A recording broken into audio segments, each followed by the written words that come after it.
Hi, everybody. I don't know who is out there and who is not. Hopefully, I'll get some good questions on the Q&A.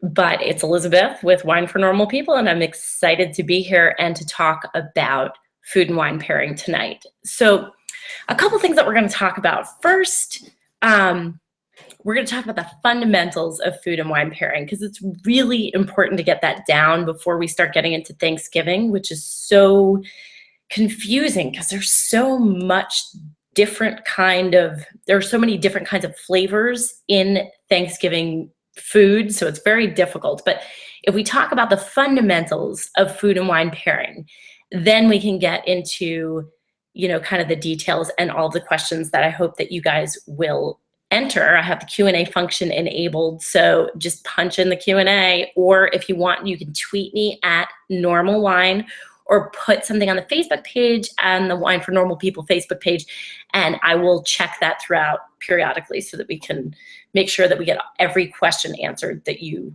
want. Okay, so let's first talk about food and wine pairing. The first thing I want to talk about is the 3-step process that I've figured out. And the way that I figured this out is I kind of looked at the schools of thought and the ways that people do food and wine pairing. And I figured out that one way that people do food and wine pairing is to just say, this is the way it's always been done, so this is the way we should do it, right? So Chablis and oysters, that's the way it goes. All right, we'll just keep doing that. Or, we'll do Cabernet Sauvignon and steak. That's the way it goes, right? No, don't worry about it. Don't think about it. Magic 8 ball, shake it up. There's your answer. Okay, so that's the first thing. The second thing is that you could do like the drink what you want. And you guys know me well enough to know I don't subscribe to that philosophy at all. It's funny, I have an outstanding thing on the Facebook page right now about somebody harshing on me about, well, I thought it was drink what you like, and I thought that was Wine for Normal People. I never have endorsed that you just drink what you like, because if you do, you very much limit your repertoire. And so it's really important to drink beyond just what you like. And just to pair with like just whatever goes with whatever, that's completely no guidance. That's of no help. I'm completely useless if that's what I say to you. The second, so the most important thing to me is to be able to give you guys the tools to be able to figure out how to pair yourself, because I'm not always going to be there. I'll try my best when I can to be there for you, but I'm not always going to be there. And because I'm not always going to be there, you need to be able to think through the things that are important in food and wine pairing, and then, move on from there so that you can do this yourself. Okay, so the first thing in food and wine pairing for me is weight. This is where people usually stop. They start with heavy, light with light, and then they just stop there. So that's great. Okay, that's fine. We could do heavy with heavy, light with light, and we're in the ballpark. But that's so just like scratching the surface. We're just starting there. This is not where you want to go with food and wine pairing, because you don't get any nuance. Are you going to F it up if you do it that way? No. But you want to do better than that, because if you're listening to this, I know you're a wine dork. So I know that you're interested in, learning more and being able to be empowered about how to judge flavor, how to taste stuff. So the first thing that I would say is, yes, you do have to pay attention to the food weight and the wine weight, because if you mess that up, something's going to eat something else. So if the wine is too big for the food, wine's going to take over. Total disaster. If the food is too big for the wine will taste like nothing, and that will also be a disaster. So you have to make sure that things are complementary. So feel out the weight. And if you don't know what I'm talking about, I think we have a much better sense of what food is in terms of weight. Salads are light. It doesn't make your stomach feel bad. It doesn't feel heavy. It doesn't feel dense. You don't walk out of the restaurant or out of a dinner party being like, I think I'm going to die. That is way too heavy for me. So we don't do that, if it's light food. And if it's heavy, then yeah, your stomach's getting really, really full. When we're talking about Thanksgiving food, which we will in a little bit, guess what?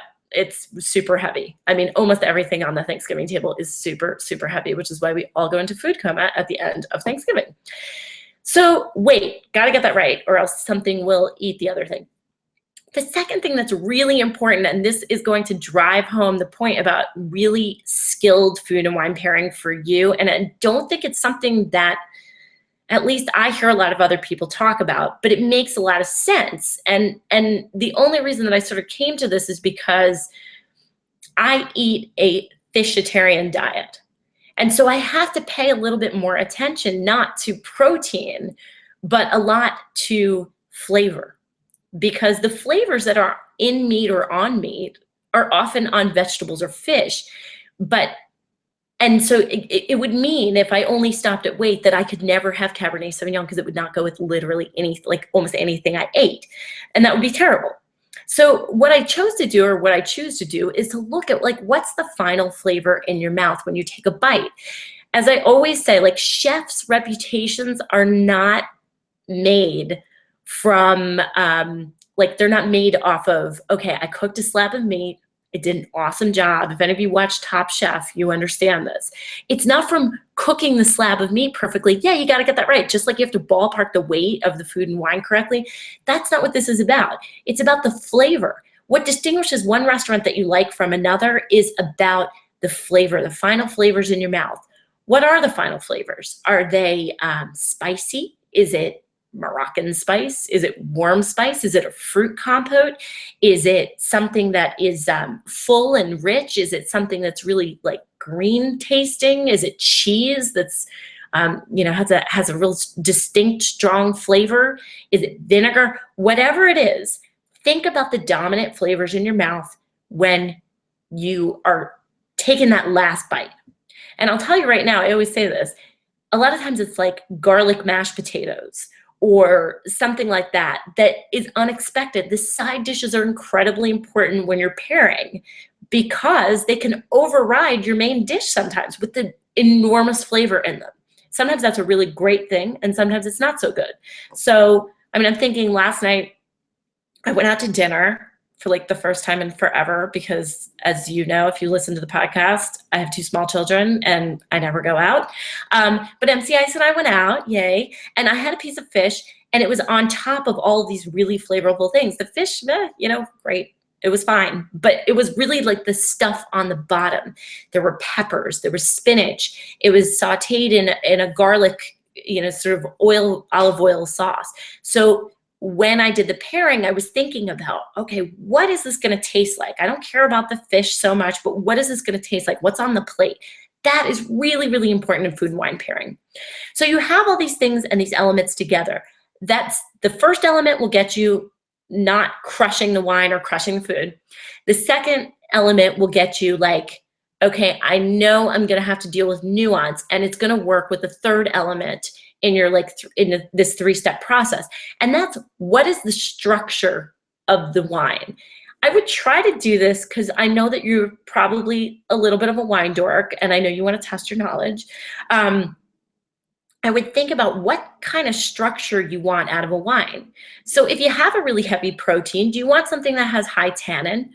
Or if you have something that is a little bit green tasting, do you want something that has a flavor that's going to go really well? Sauvignon Blanc, for example, is very versatile with asparagus, with green beans, with salad. Those acids really work very nicely together. So, you have to sort of think about, what is the structure of the wine? Do you want a high acid wine? You want something that's lightly sweet, that goes very well with spicy things, that goes well with things that are sweet, also sweet and sweet together. So think about the structure. High alcohol wines and spice, killer. Don't do it. I mean, killer in a bad way, not like, that's killer, it was so awesome. No. Killer in a bad way. So you don't want to do high alcohol wines if you're having something very spicy. Indian food and high alcohol wines, not a good idea. Chinese food, not a good idea. So these are really important things, structure and the dominant flavor, those last 2 things. So as you're thinking about food and wine pairing as a holistic approach, if you can combine all those things together, the chances of you getting an awesome pairing is going to go fabulously. You're going to be very, very lucky, or you're not going to be very lucky. You're going to be very methodical. And that will really help. Now, the only other factor that I would add here is that a lot of times I mess this up because I look at the structure. I follow this process all the time when I'm looking at pairings. This goes through my head. This is like rote in my head. You know, when I'm picking out wines for events, when I'm picking out wines for dinner, when I'm picking out wines for anything, I think to myself, okay, all right, so we got to get the weight right. Got to get, you know, what's the flavors on the menu, and then what's the structure of the wine. So all of these three things are constantly going through my head when I'm doing this.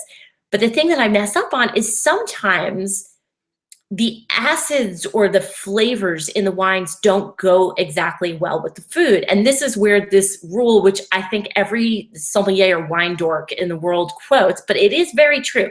What grows together goes together. So that is really, really helpful, because as soon as I realized that I was trying to pair like Côte d'Aron with Italian food and it was tasting like crap, and I realized that perhaps I should be looking at Italian wines if I'm pairing some Italian food with it. So that definitely helps. Even if the acids and everything seems right, you know, you really need to make sure that the structure of the wine and the flavors go very well together. So that's sort of the three-step process, and I can post this on the website. If you guys ping me afterwards, we can post this on the website about the three-step process. And if you have any questions about weight, I know that can be a little bit confusing. I also have a graphic that I can send you or that I can post. So that is the basics and fundamentals of food and wine pairing. And now I want to get into Thanksgiving. We already have a question. You guys are awesome. Love it. So there seems to be a lot of vegetables on my Thanksgiving table that have a bite to them, like turnips. So we're talking about root vegetables, earthy, cauliflower, and Brussels sprouts. What do you recommend to accompany them? All right, so I don't know who posted this, but whoever posted this, you've got to do me a favor, and I need a follow-up from you, because after, oh, it's Melissa. Melissa, after, I need you to come back to this, because after what I just said about the three-step process, one of the most important things is not about the turnips and the cauliflower and the Brussels sprouts, it's about what you're putting on them.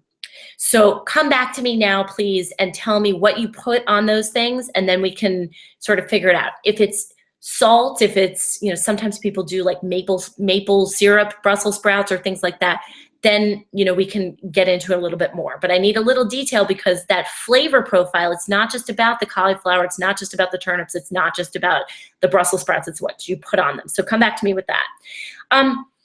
I'm going to talk about some fundamental things on the Thanksgiving table, and the fundamental wines that are always on my Thanksgiving table and that will continue to be on my Thanksgiving table, although I do swap them out from year to year. The first thing, and by the way, I want your questions, so please do the Q&A. There's a feature for Q&A. Please answer put the questions out there, and I will answer any and all questions that you have. So the first thing, obviously, a lot of people have turkey on the table, not everybody. You have turkey on the table, you have gravy, you have mashed potatoes. Sometimes they have garlic, sometimes they don't. We've got sweet potatoes. We have stuffing, of course. We've got green beans, and then cranberry relish, and then sometimes some salad. And we'll get to the dessert portion of this a little bit later. When we're talking about this is such a diverse list of stuff that I got some bad news for you. If you were looking just for like, okay, well, let me see what Elizabeth says about red and white, or let me just get one wine. You need a lot of wines on this table for Thanksgiving if you want to do good pairing.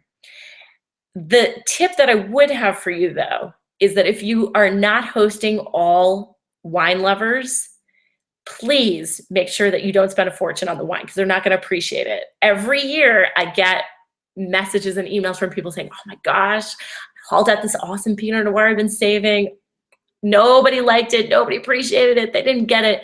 Just make sure you have some good stuff that's balanced. I mean, I'm telling you, I don't plan on spending. I'll spend a little bit because it's my dad and MC Ice and me and my children. So we are all like super big wine lovers. So I'll spend a little bit more. But for some of the beginning courses, which I'm going to get to in a second, I'm not going to do it. So I do want to go back to Melissa's question. She's saying that she usually roasts her stuff with salt and butter. So we're talking about basic flavors of root vegetables and some greens.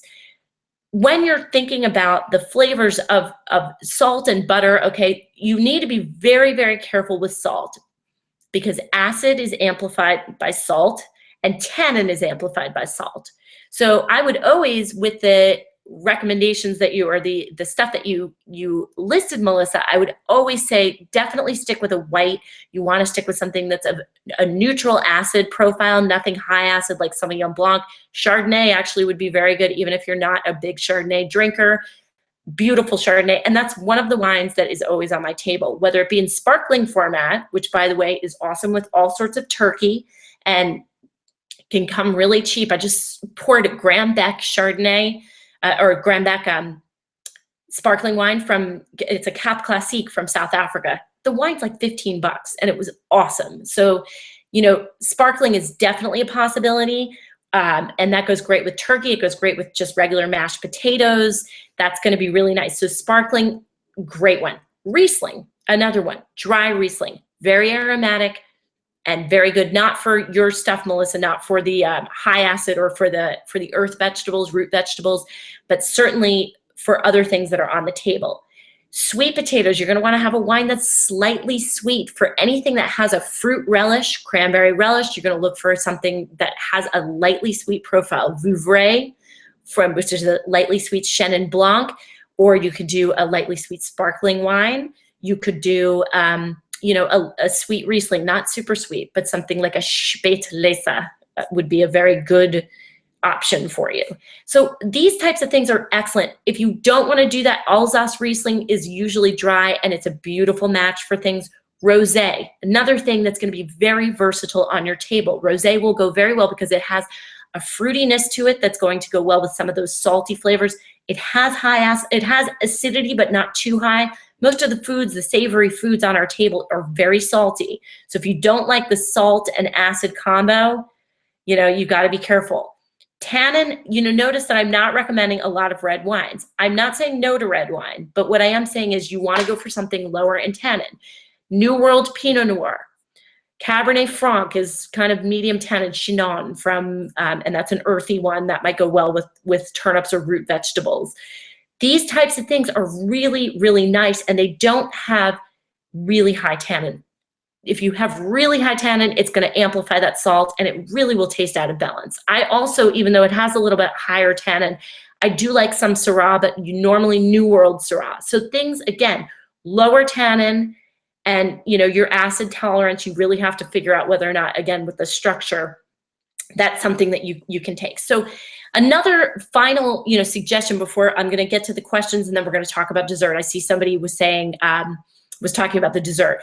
And I have some great recommendations for dessert, and they're cheap too, or relatively cheap. So I just poured these awesome dessert wines, so perfect for this, for Thanksgiving. So I'm really excited to tell you about them. Gruner Veltliner. If you can tolerate it, it's really rich and full and great, especially from Wachau, W-A-C-H-A-U. Really full, rich. It's gonna go with the turkey. It's got some of the same benefits as a Chardonnay, but if you're not crazy about Chardonnay, you know, I would look for Gruner from Austria.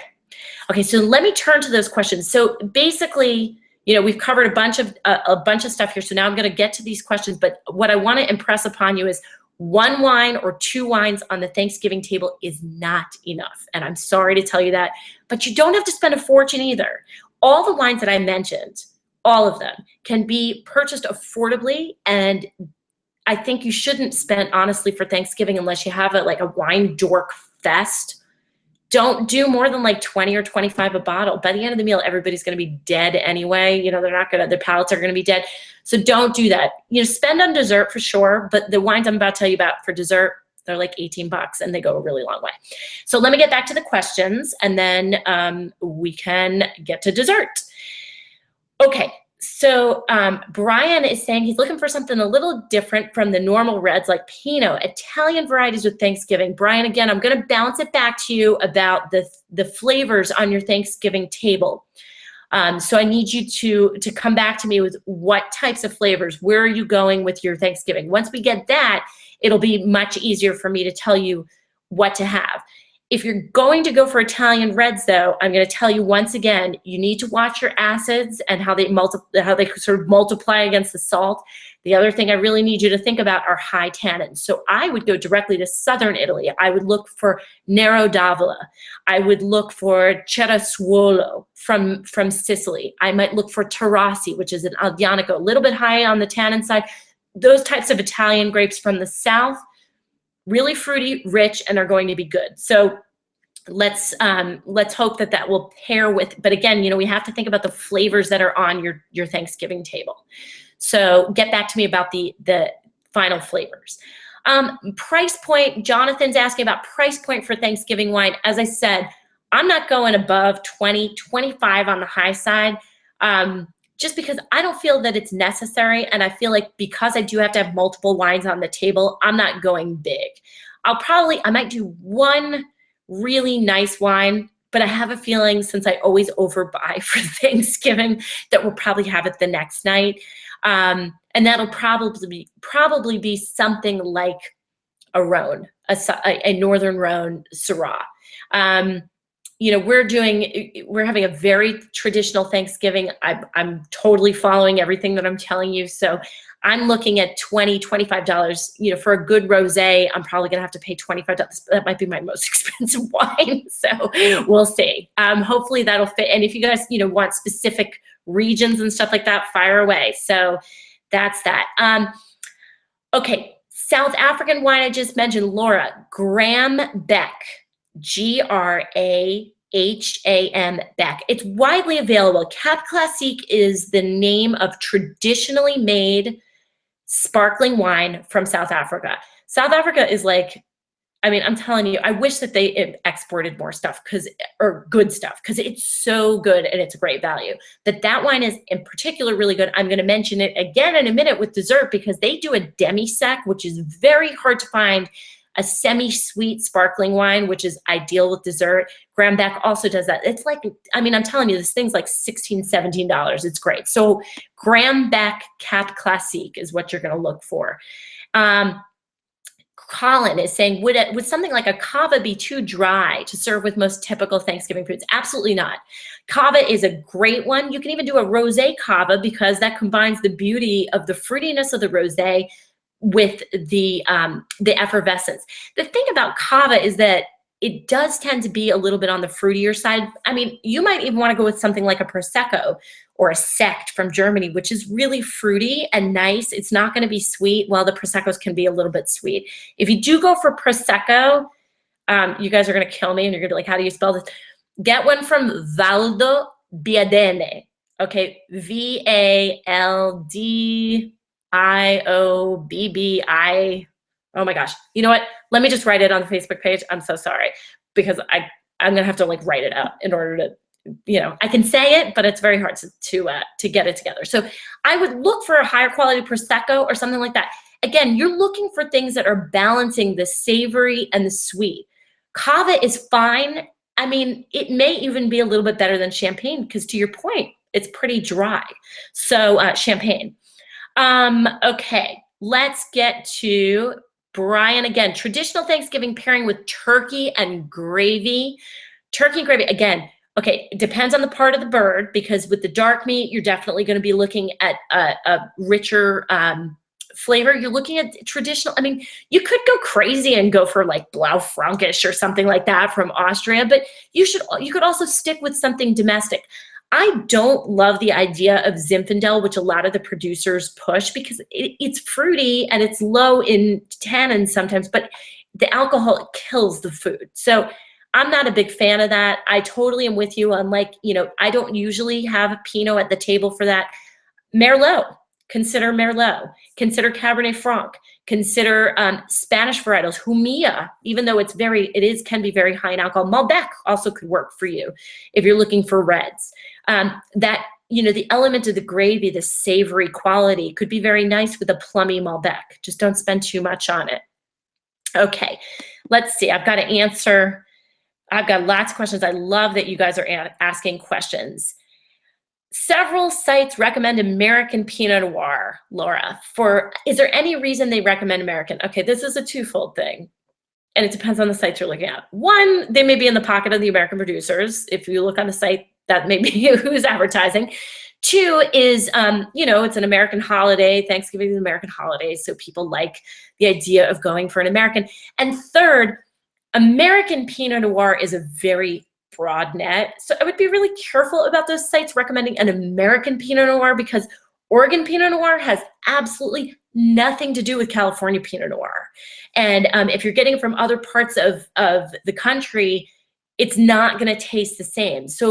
And even within California, Mendocino Pinot Noir versus Russian River Pinot Noir versus further down south in the Santa Maria Valley, you're getting completely different styles. So I would be cautious about anybody that's recommending American Pinot Noir, because the style, like I said, of Oregon Pinot Noir really is so much more earth-driven many times, and also even within Oregon. I mean, there's just so much there. So I would just be very wary of anybody saying American Pinot Noir. I think that the reason they're saying that is because Thanksgiving, American holiday. So could be wrong, but I don't think I am. All right. So let's see. Doing a non-traditional frogmore soup. Thank you for telling me what this is. I think it's Jonathan, which is shrimp, corn, potatoes, and sausage in a boil with Old Bay seasonings plus steamed oysters. Okay, well, with your oysters, okay, again, you're going to have to put different things on the table for this, because these are two different things. Oysters. A lot of people are doing fish these days, so I want to address the fish thing. Chablis and oysters, beautiful. You don't want to spend that much. Go for muscadet. Like $15 for muscadet, Sèvres, Men. Awesome. Totally awesome wine. It's got a salinity to its saltiness. It is awesome with oysters. Actually, I had it last night. I had oysters and muscadet last night. Perfect. Get it from a good producer. You cannot go wrong. With your bigger soups, if you're going to do some sort of soup or stew, with shrimp and sausage and sort of these fish, it's a hearty fish stew sort of. I mean, that's what we're talking about here. Then again, I think you want to go for either a Beaujolais, Cru Beaujolais, after you saw my post on, although somebody I really respect on the page said that this year was pretty good for Beaujolais Nouveau. Who knew? Maybe I'll give it a try. But you want to go for Beaujolais, which is, again, low tannin, really pretty nice, not too harsh. And then you want to go for, if you want to do a white, you're going to want to do a richer white. Sorry, this is Palmetto 7070 who asked this question.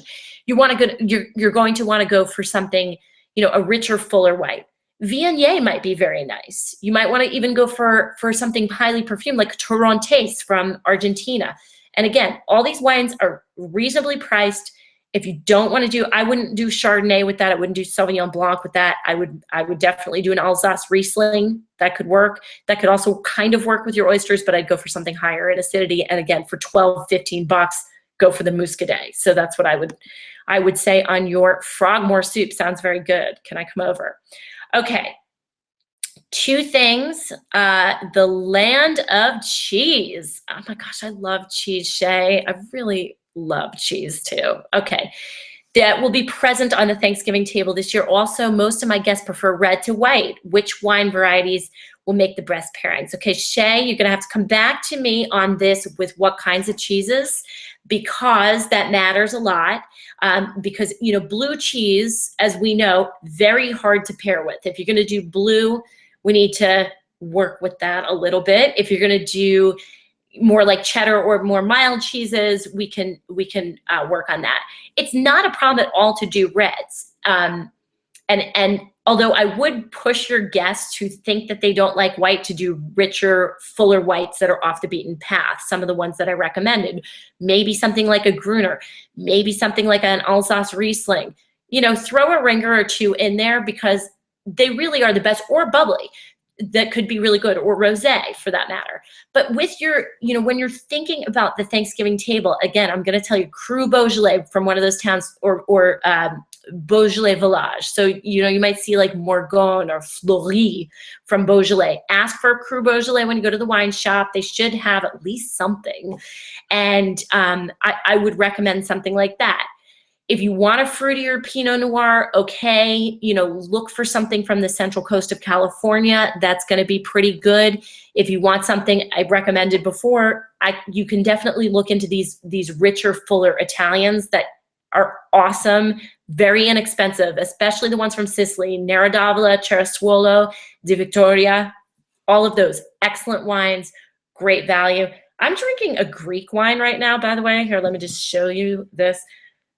Nerdy. St. George. You know, I feel like this is so obvious. They named it St. George because it's Aggioritico, which means St. George, and I guess they just think we're kind of not so smart here. But anyway, this wine would actually be pretty good with Thanksgiving dinner too, because it's pretty mild. But you know, I know that's a little bit nerdy and off the beaten path. Okay, Shay is saying Brie. So Brie, you really don't want to go red with Brie, my friend. I would get yourself a Cava. I would get yourself a Chardonnay. I would get yourself a Sancerre, something like that. I would get yourself an Alsace Riesling. I would get yourself, you know, I mean, even the Muscadet could go there. You could get Italian whites. I love my Italian whites. I mean, something from southern Italy that's a little richer and fuller, like a Fiano d'Avellino. Awesome wine. Parmesan, hard cheese. You're going to go, once again, that's a great wine to go with red. You can do something pretty bold with Parmesan. Sharp cheddar also. With Parmesan, you know, it's funny. In Parma, they drink Lambrusco with Parmesan, which is, you know, it's really much better there. But, you know, it's a sparkling red wine. So I would definitely look into the Italian reds. I mean, you could do Nebbiolo with that. You could do Chianti with Parmesan. You could do, I love the Italian, the idea of the Italian cheese with the Italian wines. But you're going for basic, you know, sort of very basic cheeses.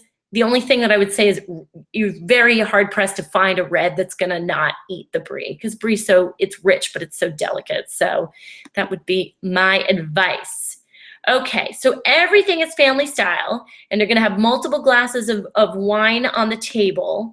Do I recommend taking a different sip with each bite, depending on what you're eating? Absolutely, Brian. I mean, especially because I know you, and I know you're a nerd. Brian has taken some online classes, so sorry to single you out, my friend. I am going to tell you right now, yes, this is how you should be tasting wine anyway, wine and food together. Take a bite or two, and then please go with, you know, try the wine with the food.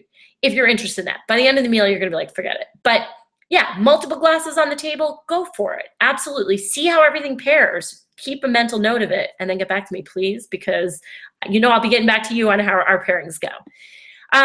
Pumpkin pie. Okay, let me get to the dessert thing, and then I promise you that I'm going to answer your questions, but I'm going to get to the dessert thing now, because I want to tell you about these awesome desserts that I have, or dessert wines that I think are very, very fabulous, with stuff like pecan pie, with pumpkin pie, you know, with apple pie. American is apple pie.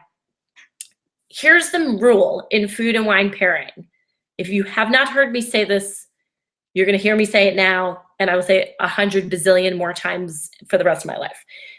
Sweet with the sweet, okay? You cannot have a dry wine with your dessert, because it's nasty. And anybody that's ever had any wine left over at the end of your meal, and then you have, oh, you know, I'll just drink it with whatever we're having for dessert. It's nasty. You guys know this. It's terrible.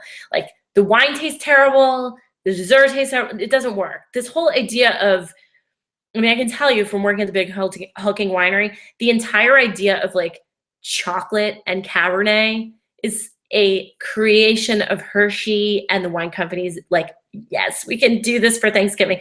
Bittersweet chocolate, okay, maybe, but I don't even think that tastes great with what. There are better things to have with bittersweet chocolate. Just my opinion, whatever, but you know, it is what it is. Here's the thing, okay, pumpkin pie, it's a hard one to pair with. Very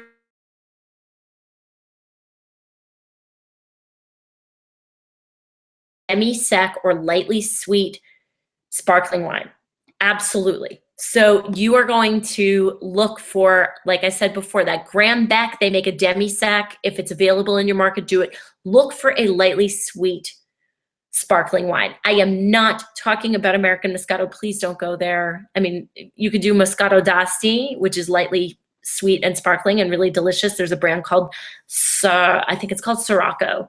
Really delicious. You could do that. It's a little effervescent, very nice. But I do not want you to get any like nasty Moscato. But I think that if you can get like if you want to spring for it, Veuve Clicquot has a demi-sec. Beautiful wine with pumpkin pie. Really nice. So those fruit desserts are going to go well. You can also go for some sort of Moscato or Moscato d'Asti, like I said, or some, you could even try a Sauterne because it will have kind of an earthy flavor. Sauterne is the sweet wine of Bordeaux, Sauvignon Blanc, Semillon, and a grape called Muscadel. So that could go really nicely too. And there are some affordable, there are also some affordable Sauternes. With pecan pie, which is, I love making chocolate pecan pie. Let me tell you right now, you've got to look for the Vendu Naturel from the south of France. I poured one. If you saw on the Facebook page, I did an event under a plane at the Delta Museum. That was so crazy. It was very cool. And I paired the pumpkin pie with a muscat from Rivesson, which is in the south of France, and it's mostly, it's Muscat and Grenache. So this one was actually mostly Grenache. It was insanely good. The bottle cost $20. We basically went through almost the whole thing because it was so good. It was so good. I mean, the acidity was there. It wasn't cloying at all. It was a Chapoutier Chateau Ila-Beau, I think H-I-L, or maybe it was the other way around, HILA-BAUT. I'll clarify that later on. Let me make a note for that. But it was a Chapoutier from this area in the Roussillon region of France. There are lots of these wines. Lots of people don't know about them. They're not that expensive, and they're awesome with all sorts of desserts, especially Bonjour is a Grenache noir, a red Grenache based red. It goes so well with chocolate. So if you don't want to spend the money on port, go here, because I know it's esoteric and you might have to look for it. But if you live in a market where you can get one or two of these things, and if you have Total Wine near you, they have this stuff. So look for it. You definitely want to go for these darker, the darker desserts, the pecan pie, the chocolate, any sort of chocolate. Go for, the ports, and go for the Grenache Blancs and stuff like that. You definitely want to go for that, because something like a Sauterne is not going to show very well with something that's not a fruity dessert. So that's that. Okay. Other questions. So that's my dessert answer for you guys. So let's see. To clarify, I want a white, and I also want some bubbles. Okay, here. Sorry. He's saying, first, I need to buy something in addition to what Dad already bought: German Gewürz and Sonoma Pinot. Okay, bird and gravy, green beans, okay, mashed potatoes, sauerkraut, tough. Such a powerful flavor. Old world whites. Here's where you definitely want, so that sauerkraut flavor is tough. You could do a fuller Riesling with that. Also, you could look for something from Rheinhessen or Rheingau, but I would probably, because that flavor is so distinctive and tough, I think you're probably right. I think you might want to go for something like a Sauvignon Blanc. I would actually look at Bordeaux, because it has a smoothing quality, or you could go for Gruner also. So it has a smoothing quality to it, so it takes off some of the rough edges. The Semillon will take off some of the rough edges of that sauerkraut, and it can be a very nice and pleasant pairing. So, and it's also not very expensive, which is a total bonus. You can get a lot for your money from a Bordeaux Blanc. So I would think that if you're looking for bubbles also, again, to counter that very distinctive flavor, you want something that has good high acidity. I would not do the Prosecco here. I would probably not do a cava of lower quality. You probably want something a little bit higher quality. You could probably go for that Grand Bec, because it's quite dry, that I was talking about before, the Cap Classique. You could go for champagne. I mean, especially a grower champagne. You could go for German Sekt. Very inexpensive, made out of Riesling or Müller-Thurgau or any of the German grapes. And it's made in the tank fermentation method, the Charmat method. So it tends to be a little bit fruitier, but it does have some of those flavors. I'm thinking, you know, sauerkraut is very, very strong. You're absolutely right. So I'm thinking goes together, grows together in this case, you know, by recommending the Sekt and the Riesling to you. But if you don't want to go there, you know, you can definitely look at, you know, for bubbles, you can look at champagne or something like that, because I think it will go well. But I'd go for Bordeaux Blanc for your money. Okay, let's see. We got here, I got a port that I bought the last time I was in Russian River Valley. Is that okay to serve with pumpkin, apple, and blueberry pies? No, I don't think it's gonna work. I gotta tell you. I mean, it may go, actually could go with the blueberry pie, but it's gonna take over the apple pie and it's gonna take over the pumpkin pie. More than that, I would probably say you wanna go for something that's either a muscat, or I would definitely wanna go for something like a sauterne or that sauterne base. That flavor of, you know, it goes so well with fruit desserts that I would try to look for that. I mean, I don't know whether you could get this, but a sweet Vinsanto, a sweet Riesling would work very well. You know, some of that, I would not do a port, especially from Russian River Valley, because it's so bold and rich. Save that for chocolate, Shay. That's going to be awesome with chocolate. Definitely wait until you are having some sort of chocolate dessert and then break that out. I have actually a port style wine from Lava Vine in Napa Valley. We haven't broken that out yet because I have this awesome recipe for molten chocolate cakes. They're like wet and drippy in the center. Not Thanksgiving fare, but really good. So that's coming out for that, but not a minute sooner. All right. Okay, I had let's see, an app and it said, I tried it and it said Zinfandels would be good. Dark meat, gravy, potatoes would be good pairing. It's not, okay, listen, it is not that it's not true, Michael. What this is, Zinfandels are not bad at all. What I was saying is you got to watch the alcohol levels when you're pairing this, and you have to watch the fact that they may kill the food, the nuance in the food. The food is all very savory and it's all full, but there is nuance in Thanksgiving food. Yeah, everybody loves to recommend Zinfandel because it's kind of like the American grape and it's very fruity and people really like it, but it does tend to be a higher alcohol grape. I would just be careful about pairing your Zinfandel. Make sure that you have one. I mean, I'm thinking of styles like Turley or Clinker Brick, or you know, these big guys from Lodi.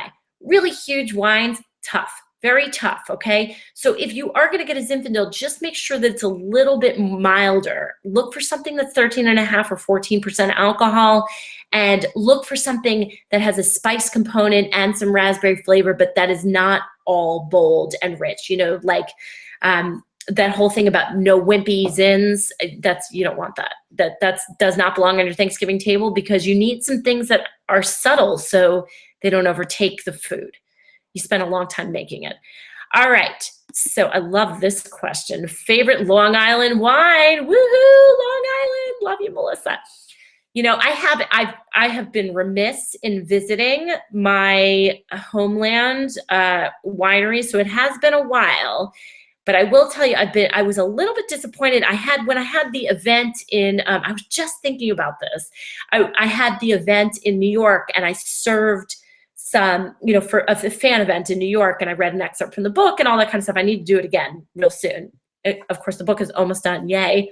I'm finishing up Burgundy, which of course is killing me, but that's okay, I'm almost done. So it had a Wolfer, and it was a blend. It was just terrible. I was totally embarrassed. I was trying to go local and it just did not work. Strangely, I found that like some of the ones that aren't lauded at all were really good. Jamesport Merlot was one of the most delicious Merlots I've ever had. I really did I like Lens a lot. I think, you know, Bedell is quite good too. Wolfer is good, but I haven't had enough to really be able to say. But the thing I love about like Long Island wines, if you're from Long Island and you're able to get them and stuff like that, is that now they're actually good and they're worth the money. Because as I've told the story like 150 times, we used to laugh all the time, and I'm sure you did too, Melissa, at the Long Island wineries. Now they're good, so go them. I mean, look for Cabernet Franc. Of course, that's a big one on Long Island, and it's one I've recommended several times before with the Thanksgiving food. So can't go wrong with that. Okay, you guys are you're offering me awesome questions. I love this. Okay. Colin was saying that he has that port from Lava Vine and just was there 2 weeks ago. I so love that wine. It's so great. I love all those guys. That place is so funny and so great. I'm sure that they're going to outgrow their space and they'll be the next big thing. But for now, it's just our secret. So shh, don't tell anybody. Will, any difference in pairing wines with white meat versus dark meat? Absolutely. Yeah. I mean, you're not talking about the same flavors at all. And this is why it's so great that the bird is so big and there's so many different parts and not everybody likes the same parts. Yeah. You're going to think about, this is why I'm saying again and again, like you've got to have multiple wines on the table. The dark meat is red wine territory fully. The white meat, I think you're looking at white, you're looking at a lower acid white wine for the white meat. The dark meat, I mean, yeah, it's got the savory flavors, the white meat, but still you don't want to kill it with too much on the red wine. Of course, again, something lighter, like a lighter style Beaujolais or something like those Southern Italians I was mentioning, or even a Lemberger from Germany or something like that. I mean, these can go very nicely and be versatile, but dark meat is where you want to go a little bit bigger. Dark meat's where you're going to look at Malbec. Dark meat is where you're going to look at Syrah. Dark meat is where you're going to look at, New World Pinot Noir, something richer and fuller. I don't recommend, by the way, anything like a Burgundy, maybe a white Burgundy on the table, but not a red Burgundy on the table.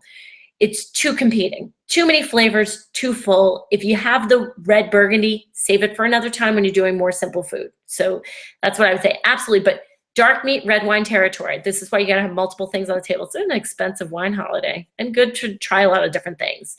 Okay. Chris. Oh, okay. Hey, Chris from the wine class that on the wines of Northern Italy. Lambrusco, he's saying, cool, brought up Lambrusco with Parmesan cheese. He had it in Rome and enjoyed it. That's what they drink there. Can't seem to find any good Lambrusco in the States. So per the last podcast, which, man, I got a little bit of flack for that. I knew I was going to. MCIs and I were listening to it. We knew that some people would not like that. The hipsters or new school folks are really into Lambrusco, so you can actually get some really great Lambrusco, but most likely you're going to have to order it. It's going to be hard to find because you don't want that cheap stuff that they're calling Lambrusco, or that Riuniti is not. That's not where you want to go. You want to go with a better producer. The only issue I have with some of the Lambruscos that I've had here is that Lambrusco doesn't travel that well, so it's going to be that same thing that we always have when we return from vacation from France or Spain or Italy or wherever, if we're lucky enough to go places like that, or Australia. The food or the wine is not going to taste the same because it just doesn't travel quite as well. And Lambrusco especially, I find that it's actually pretty delicate and it's so delicious. I mean, it gets ranked on because Riuniti popularized it here and blah, blah, blah, but it's made a resurgence with the hipsters. So we know now that it's okay. And, finding good Lambrusco, it's not going to be the same as what you found in Rome, but if you find a good producer, it could be something different and very delicious. So look for it. Okay, Shay has another question. Ask away, girl. Everybody can just ask as many questions as you want. Relish tray as a pre-dinner snack. Okay, olives, pickles, pickled carrots, and beans. You're talking about salt, right? Pickled cherry pepper, salt, salt, salt, salt, salt. You want to do this right. Things that are pickled are salty, right? It's briny. You need to think again about this briny texture. Muscadet, 100%. I said it before about the oysters. I'm going to say it with pickled stuff also. Yes, pickles and pickled carrots and beans and cherry peppers. The main component or the main bite when we're talking about full on, matching what I said at the beginning, if you missed it, about you've got to do the weight of the wine, you've got to final flavors in your mouth, and then you talk about the wine structures. To pair these two things, salinity with salinity or saltiness with saltiness, you're either in Chablis territory or you're in Muscadet territory. So I would absolutely say those two wines are ideal. That's what comes to mind immediately. If you go for something fruitier that has less acid, I mean, you could go for, again, you could do champagne if you want to spring for it. Champagne, there's very few things that champagne doesn't go with. It's really so versatile, especially for Thanksgiving, because it does so well with salt and with savory stuff. But pickles, look for Muscadet. You're gonna do great, and it will go so well. And for I forgot who said they were having oysters. I think Chris said he was having oysters.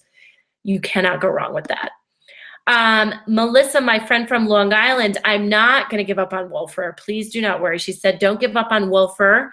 And the Wolfer White Blend is awesome. So yeah, here's the thing about, wines from Long Island and a lot of stuff from the East Coast that I feel in my gut, I do, that after trying these wines and knowing what is available, what's going on in these regions, there's going to start to be a shift. If these guys can ramp up production a little bit, we're going to be seeing a lot of East Coast wineries do this and do it right. And so what I would say is that like Bordeaux and like places in France, weather is much more erratic on the East Coast of the United States than it is on the West Coast of the United States. So if we're dealing with wines of Virginia, we're dealing with Long Island's. I know, I always say it, it's a big island.